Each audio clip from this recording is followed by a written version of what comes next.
Pakibuksan ang ilaw. Yes, sir.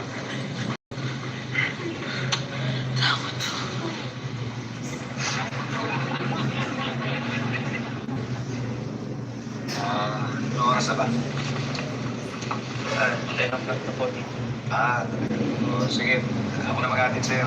Ay, hindi po. Okay lang. Mag-get car na ako. Hindi. Ako na lang. Kunin ko lang sa sakin. Teka. Kailangan palang sunduin ko muna nanay mo. Hindi po ba kasama ni Ma'am si Robert? Oo, kasama nga. Kaya lang si Robert sasamahan daw si Patrick kasi nagka-brown out dun sa KTV. Hintayin lang magkailaw muna. Di po ba nandun na sila kuya? Ihatid niya naman daw si Cara. Kaya, okay lang ba, daan muna tayo ng KTV bago kita itaan sa inyo. Huwag na tayo. Ako na lang magkatid sa'yo. Oo na. Di ba nakuha ko na lisensya ko? Teka, hindi ka pa nakakapagmaneho ng gabi. Kaya mo na ba? Paano ko ba malalaman kung di ko pa nasusubok? Well, samahan niyo na lang. Alalayan niyo baka mabangga. Sige ba?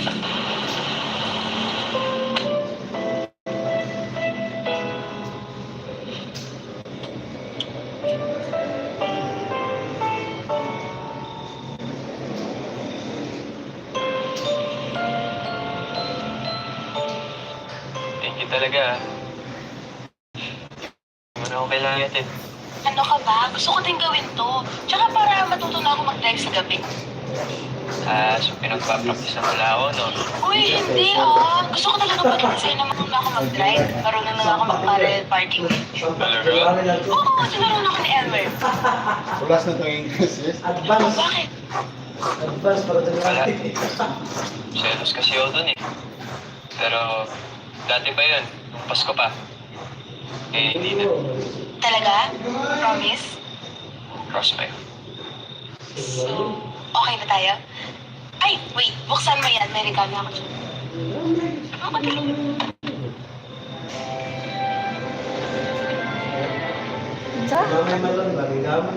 Kotex Lux. It has a silky, soft bubble bed for gentle skin coverage. Buy now. Mahaba man ang araw, kaya yan. Kasama mo ang sarap ng Skyflakes. Mahal to ah. Ano ka ba? Hindi ko yung regalo para sa'yo lang. Para sa ating dalawa yan. Swerte ko talaga sa'yo. Basta tuloy tayo bukas sa planetarium, Tapos kain na tayo bago pumasok. Di ba? Sige na. Oo nga eh. Try natin. Okay. Ano, lumabas na. Ganun mo.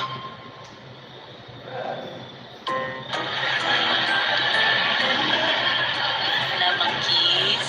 Ano ka ba? Galit si Seth. Kaya nga tayo pinagbabantay eh. Tingin, tingin. Isa pa, tingin. Okay. 1, 2, 3. Thank you. Nay, Tay, alis na po ako. Saglit ko lang po si Jacob. Oh, kailangan mo kayo? Di ba malis na kayo kahapon? Gusto po kasi niya makita yung planetarium eh. Sige po, bye-bye. Ingat, ingat. Ay, naka yung batang yan. Simula na matutong mag-drive, wala lagi sa bahay. Kaya mo na, ganun talaga eh. Bana.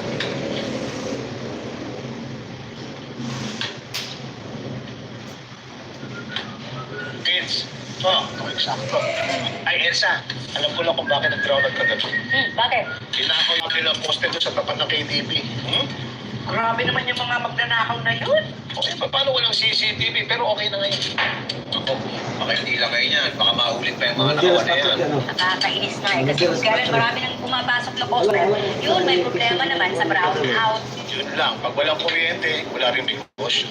Dapat yun na kayo pumili ng generator. Wala naman sa budget ko. May mga lumang generator doon sa opisina. Ilan muna gamitin nyo para hindi na kayo gumastos. Ay, sige nga. Yun nga muna. Sito ko, kain ka pa. Sige, pakisa ko.